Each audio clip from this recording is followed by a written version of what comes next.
What is up, ladies and gentlemen of the online Jamily? This, of course, here is Jamiroquai 2000, and welcome to a brand new series on the Jamiroquai 2000 YouTube channel called Great Moments in #Jamiro History.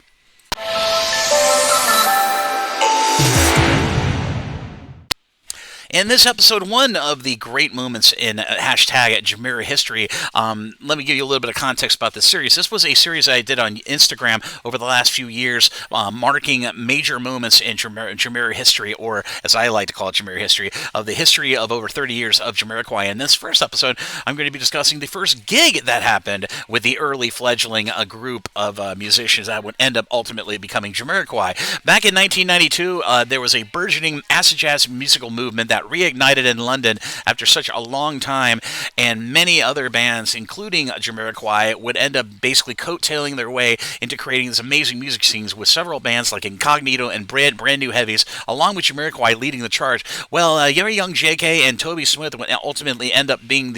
forming Jamiroquai around this period, but they did play a gig at the famous Acid Jazz Cafe venue in London, England back in 1992 with a collection of other great musicians, and the rest is history. They would give it an amazing performance, a very short, truncated performance in 1992 of only performing a handful of songs, but the whole gig is available on YouTube for everybody in the online Jamily to check out that amazing Progenitor gig for the very young band Jamiroquai, and it's on YouTube. It was discovered in the early 2010s, and if you'd like to check out that performance for yourself, I'll be sure to put it on the description area of this episode down below, so be sure to check out that gig when you can. And as always, this is Jamiroquai 2000, and I'll see you again really soon with another episode of Great Moments in #Jamiro History.